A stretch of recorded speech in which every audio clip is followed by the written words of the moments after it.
Extant research in psychology and economics validates the beautiful is good stereotype. In a nutshell, an attractive appearance is your best introduction. So if you don't have anything else but a beautiful face, the job is mostly done. So transcending, the effect has been shown to transcend the boundaries of culture, of time, of context, and has shown that attractive or beautiful people score over their less attractive counterparts, as politically incorrect as it may sound, across all domains of life. Coming to this, obviously, the next question is, what is driving this cultural pursuit of beauty? Why are women in India or more eastern parts of the world more keen on using more kinds of beauty products? So our next study was designed to do that. But before that, there are two reasons that intuitively could come to mind. Actually, only the first one is intuitive, not the second one we'd like to believe. The first one is that here in Asia or in the East, we conform. We are collectivist people. We like to adhere to norms.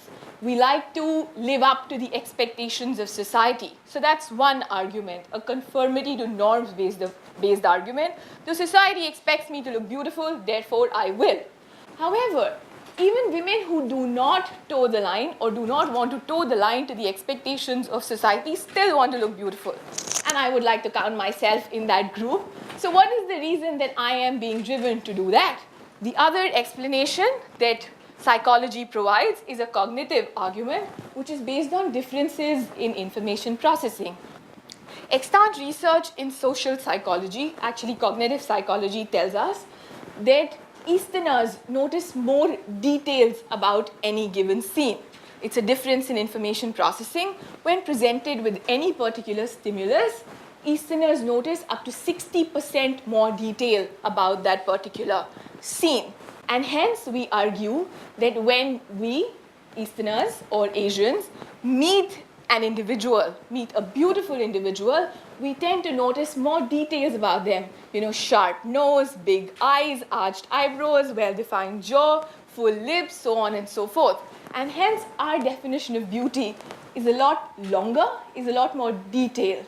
What we internalize as a beautiful person has all these lovely attributes which makes them beautiful. And hence, we have a much longer or larger or more elaborate definition of beauty.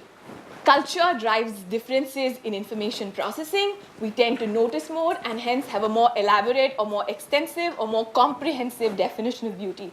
The last study, the final study that we designed, was to sort of find an intervention or to find a boundary condition where we could stop or mitigate or cut down, curtail this need to look beautiful or this need to pursue appearance enhancement. And that's where we leverage social psychology and the power of context. Just a bit of context and overview. It's such a robust finding that culture does drive pursuit of beauty and appearance enhancement that we were able to replicate it across samples, across countries, the US, India, Singapore, respondent profiles, general population, university students.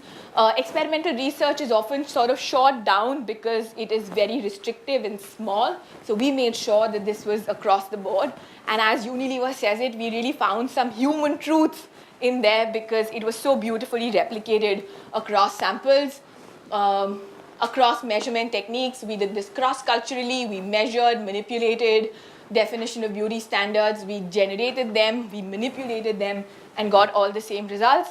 And of course, as my practitioner side wanted me to do, we showed this across diverse contexts and tools, usage of smartphone apps and filters, trial for actual cosmetic products, and even choice for beauty products, as we did in 3B.